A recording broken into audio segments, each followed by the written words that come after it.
6वां अध्याय है कि विष्णु को समझाने पर ब्रह्मा का शंकर के प्रति वैरभाव छोड़ना। श्री ब्रह्मा जी बोले, नारद जी, भगवान विष्णु के आदेश अनुसार मैंने भगवान विष्णु की सदाशिव से वैर भाव त्याग दिया है। मैं समझ गया था कि भगवान विष्णु जी जो कुछ कहते हैं वह ठीक है। मैंने विचार किया था कि यह सब गलत है, अतः मैंने दक्ष को बुलावा भेजा। जब वहाँ आए तो मैंने कहा, दक्ष, मुझे वैसे ही सदाशिव की इच्छा थी, इसलिए मैंने कामदेव तथा रति को उनको मोहित करने के लिए स्थान पर भेजा और कामदेव ने उनके स्थान पर जाकर उनको मोहित करने के लिए अनेक प्रकार के यत्न के लिए, और जिससे सब जीव मोहित हो गए, मगर शिवजी वश में न आए।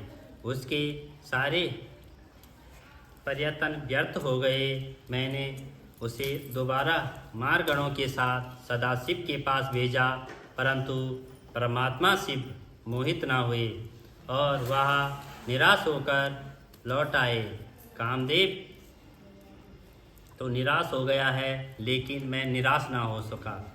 जब भगवान सदाशिव को मोहित करने का उपाय ना देखा तो अपनी सहायता के लिए विष्णु जी की स्तुति की। मेरी स्तुति करने पर करुणेश विष्णु ने मुझे साक्षात दर्शन दिए। फिर मैंने अपना सारा दुख उनके सामने रखा। मेरी बात सुनकर भगवान विष्णु जी ने कहा, हे ब्राह्मण, उन्होंने तुम्हें अपना पुत्र जानकर तुम्हें सत उपदेश दिया, मगर तुमने अपनी अल्पबुद्धि के कारण उनके सतुपदेश पर ध्यान नहीं दिया। हाँ, तुमने वेदों को पाठ को भुला दिया है। तुम उस ब्रह्म स्वरूप भगवान के साथ शत्रुता करना चाहते हैं, जिनका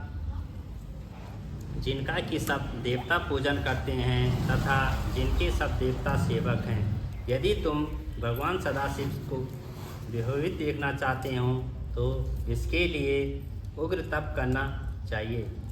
भगवान श्री सदाशिव के साथ साथ उपदेश की प्रीति के लिए भगवान शिव का ध्यान करना चाहिए, और इससे पार्वती इस लोक में किसी की कन्या हो जाएगी तथा फिर भी उसे सदाशिव का विवाह हो जाएगा। तुम दक्ष को तप करने के लिए कहो, क्योंकि उमा उन्हीं के यहाँ पुत्री बनकर आएगी। सो दक्ष जी, अब तुम एक ऐसी पुत्री को जन्म दो, भगवान सदाशिव की पत्नी बने। तुम समस्त लोगों के समान योग्य बनो, और तुम्हारे लिए यही उचित है कि प्रभु प्रिय देवी दुर्गा की उपासना करो, और जब तुम्हें दर्शन दे और तथा वर मांगने के लिए कहे तो तुम उन्हें यह वर मांगना कि मेरी पुत्री हो। मैं भी तप करने जाता हूँ और तथा मैं यही वर मांगूंगा कि भगवती की महिमा का पार करने के लिए किसी के पास नहीं पाया, लेकिन भगवान सदाशिव ने हमें पैदा किया है। तो उस समय मेरी तथा भगवान विष्णु की प्रार्थना पर उन्होंने कहा, हम हर नाम धारण करके अवतार करेंगे और सभी संसारिक कर्मों को संपूर्ण करेंगे।